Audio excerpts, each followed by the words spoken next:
بارش ہے ایک سورہ فاتحہ مرحوم اللہ بخش ابن عظیم پٹھان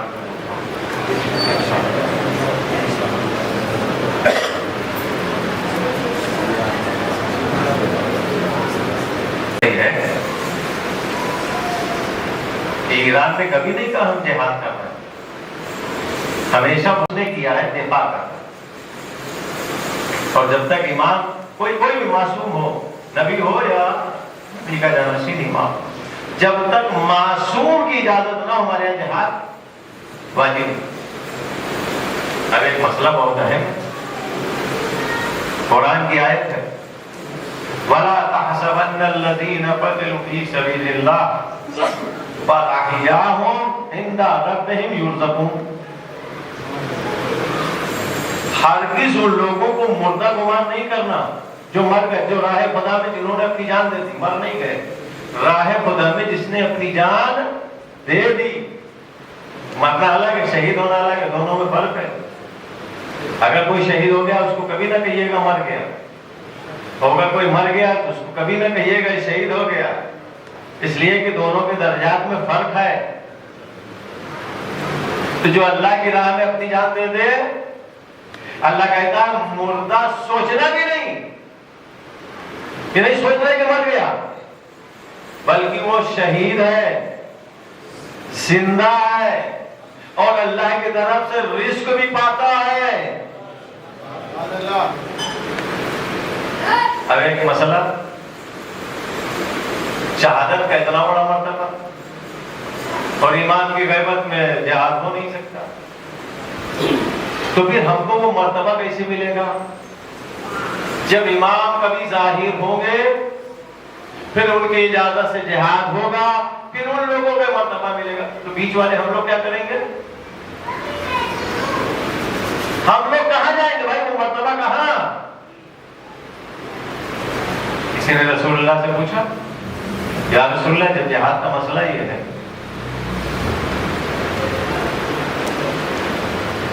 اور امام معصوم کے علاوہ جہاد ہو نہیں سکتا، تو پھر یہ جو لوگ نہیں معصوم کے زمانے میں وہ کیا کریں گے؟ تو کہنے اللہ نے ان کے لیے بھی انتظام کر کے رکھا. بولے وہ انتظام کیا ہے؟ سنیے گا توجہ، رسول کی حدیث، من مات علی حب آل محمد مات شہیدا. جب تک معصوم ہے، جہاد معصوم کی اجازت سے ہے، جو جہاد میں مرے گا، میدان کارزار میں مرے گا، وہ بھی شہید. لیکن جب معصوم نہ ہو، اپنے دل میں آل محمد کی محبت لیے رہو، اس محبت پہ موت آ جائے گی تو اللہ شہادت کا درجہ دے گا. ابھی جو جوان اس دنیا سے گیا، آل محمد کی محبت لے کے گیا، کون ہے جو اس کو روک دے جنت میں جانے سے؟ اور رسول کی دو حدیثیں میں سنا دوں. ایک ان کے لیے کہ جن کے چھوٹے بچے مر جاتے ہیں، اور ایک ان کے لیے کہ جن کا جوان مر جاتا ہے. جن کے چھوٹے بچے مر جاتے ہیں، روز محشر تک اس سارے بچوں کے نگہبان حضرت ابراہیم ہوتے ہیں. ان بچوں کے نگہبان، سارے بچے، ان کی ارواحیں حضرت ابراہیم کے حوالے کر دی جاتی ہیں. حضرت ابراہیم ان بچوں کے ساتھ ہمیشہ رہتے، کوئی تکلیف نہیں ہوتی. مرنے کے جب روز محشر ہوگا تو ان بچوں کو روز محشر میں کھڑا کیا جائے گا، اور حضرت ابراہیم کہیں گے کہ وہ جنت کا دروازہ ہے، جنت میں تم لوگ چلے جاؤ. کیونکہ جنت میں جو جائے گا وہ جوان کی شکل میں جائے گا، چاہے بچہ ہو، بچہ مرا ہو، چاہے بوڑھا مرا ہو، چاہے ادھیڑ مرا ہو، چاہے جیسا مرا ہو، جنت میں جب جائے گا تو جوان ہو کے جائے گا. تو وہ بچے کہیں گے کہ پروردگار، میں نے تو سنا تھا کہ تو عادل ہے، انصاف ور ہے، تو نے تو میرے ساتھ انصاف ہی نہیں کیا. اللہ کہے گا کون سا انصاف؟ کیا رہے گا میرے انصاف میں کمی؟ پروردگار جب میں پیدا ہوا تو ماں باپ کی شفقت سے تو نے محروم رکھا، اتنے روز اتنے سال اتنی مدت ماں باپ سے دور رہا میں، ان کی شفقت، محبت، مہربانی، اس سے میں دور رہا، محروم رہا۔ پروردگار، کیا اب بھی اپنے والدین کی شفقت و محبت سے محروم رہوں گا؟ سنیے حدیث، پروردگار عالم فرشتوں کو حکم دے گا کہ ان کے والدین کو لے آؤ، اگر جہنمی بھی ہوں گے تو اس بچے کے طفیل گناہوں کو معاف کر کے اس بچے کے ساتھ جنت میں داخل کر دو۔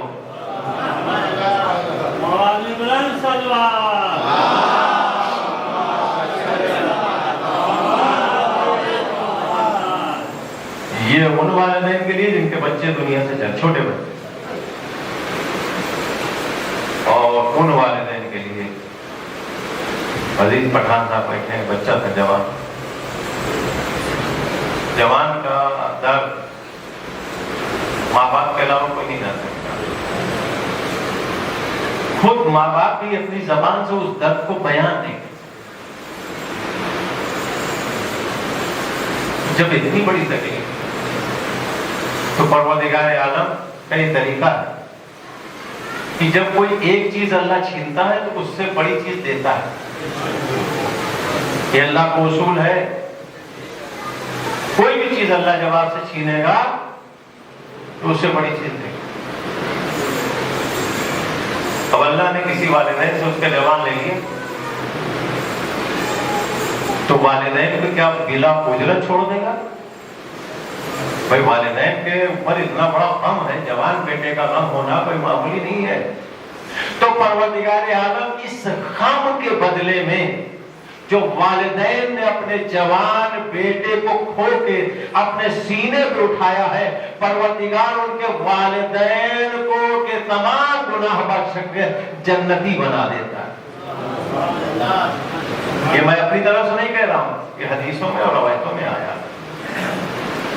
وہ بچہ کتنا خوش نصیب تھا کہ جس نے راہ حق اختیار کیا اور اپنے ساتھ اپنے والدین کو بھی جنت کا حقدار بنا۔ ہمارے معاشرے میں موت ایک بڑی خراب چیز مانی جاتی ہے، لوگ موت سے ڈرتے ہیں۔ اب کچھ کو تو پتا نہیں، کیونکہ میرا بھی بہت کافی نزدیکی تعلق لکھنؤ والوں سے رہا ہے، پرانے قصے سنتے ہیں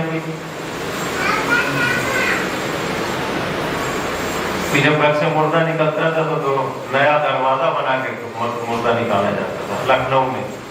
اب پتہ نہیں صحیح ہے کہ غلط ہے، بزرگوں سے سنا ہے، کیونکہ میرا بھی آدھے سے زیادہ خاندان جو ہے وہ لکھنؤ کا ہے۔ ہمارے والد صاحب کا ننیہال لکھنؤ کا ہے اور زدیہال جو ہے اسی کے پڑوسا دوئی ضلع، اور پورا خاندانی سے مجھے لکھنؤ میں رہتا ہے۔ ہم بھی وہیں کے پڑھے ہیں، وہیں کے بڑے ہوئے ہیں، وہیں کا کھانا پانی کھایا ہے لکھنؤ کا۔ تو کس سے سنتے تھے، پتہ نہیں صحیح ہے غلط، مطلب لوگ اتنا موت سے ڈرتے ہیں۔ موت ڈرنے کی چیز ہی نہیں۔ حدیث میں روایتوں میں آیا ہے کہ اپنے کفن کو تکیہ کے نیچے رکھ کے سویا کرو، اور ہفتے میں ایک مرتبہ قبرستان جا کے مردوں کو سورہ فاتحہ پڑھو، اس کے بعد قبرستان میں بیٹھ کے مردوں سے گفتگو کرو اور ان لوگوں کے بارے میں سوچو، فکر کرو کہ کل یہ ہمارے ساتھ اٹھتے تھے، بیٹھتے تھے، آتے تھے، جاتے تھے، آج اس بیابان میں خرابے میں یہ لیٹے ہیں، کل ہم کو بھی نہیں جانا۔ لوگ تو گھر میں کفن لا کے نہیں رکھتے، حدیث میں سرحانے کفن۔ اکثر ہمارے یہاں یہ تصور پایا جاتا ہے، رات میں سوتے وقت قبلے رخ سونا گناہ، غلط ہے، قبلے رخ نہیں سونا چاہیے، قبلے رخ کی توہین ہوتی ہے۔ حدیثوں میں ہے جب رات میں سو تو قبلے کی رخ کی طرف اپنے پیر کرو۔ اس طرح حالت احتضار میں مردے کو لٹایا جاتا ہے، یعنی تمہارا چہرہ تمہارے پیر کے پنجے دونوں قبلے کی طرف ہو۔ کیوں؟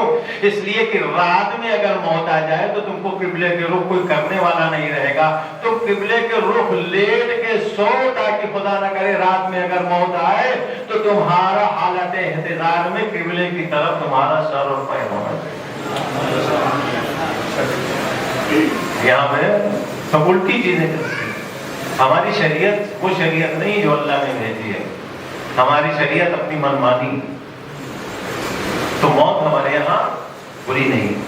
یہ آل محمد علیہ السلام کا جو فلسفہ ہے دوسروں کے فلسفے سے بالکل الگ ہے۔ ہمارے یہاں شہادت کا تصور ہے، دوسروں کے یہاں شہادت کا تصور نہیں۔ اب شہادت میں بتا دوں شہادت کیا ہے، یہ اپنے بچوں کے لیے، بزرگ لوگوں کے لیے تو میں مجلس پڑھتا نہیں، ان لوگوں نے تو اتنی مجلسیں سنی ہے کہ ہم سے زیادہ ان کو سن کے معلوم۔ تو بزرگوں کے لیے جوان لوگ، شہادت کیا ہے، کنسیپٹ کیا ہے، شہادت فلسفہ کیا ہے؟ آج کل بینک سسٹم ہے، اور جب سے مودی آیا ہے تب سے تو پورا، جس کو بینک میں نہیں پتا تھا وہ بھی بینک والا ہو گیا، جس کا ایک اکاؤنٹ نہیں تھا وہ اس کے بھی اکاؤنٹ چالو ہو گیا۔ اب میں دیکھتا ہوں ہر جگہ جہاں بھی 10 روپے کی مونگ پھلی بھی لینا ہے تو موبائل لے کے کھڑے ہو، آن لائن پیسہ دیا جائے۔ یہ کچھ لوگوں کی بیماری لگ گئی، کچھ لوگ پیسہ لو کرتے ہیں، کچھ لوگوں کو بیماری لگ گئی، پیسہ لو کرتے کرتے 10 روپیہ بھی جیب میں نہیں ہوگا۔ جہاں تک وہ اگر ایک ماچس بھی 2 روپے خریدیں گے تو وہ موبائل لے کے ہو بیٹھے۔ تو یہ بینک سسٹم ہے، اتنی بیماری لگ گئی کہ اور اتنی ضرورت بھی ہو گئی ہے کہ کوئی ایسا نہیں بچا ہے کہ جس کا بینک کا سسٹم نہ۔ تو بھائی بینک کا سسٹم کیا ہے؟ پیسہ ہے، آپ کو تنخواہ ملی، آپ نے کام کیا، تو یہ پیسہ آپ لا کے اپنے گھر بھی تو رکھ سکتے ہیں، اپنے گھر لا کے رکھیے اور ضرورت کے ساتھ اس میں نکال کر یہ خرچ کرتے ہیں۔ موبائل کا اور اس کا جھمیلے نہیں، کہیں نیٹ ورک نہیں، کہیں موبائل چارجنگ نہیں، کوئی فلاں نہیں، کہیں کچھ ہو گیا نہیں پیسہ جاتا، دقت ہو گئی، ایک نمبر غلط ہو گیا، پیسہ کہیں اور چلا گیا۔ تو یہ ساری مشکلات سے تو بچیں گے نہیں، نقد جیب میں اپنا گھنٹی نوٹ کی رکھی ہے، اپنا نکال کے خرچ کر۔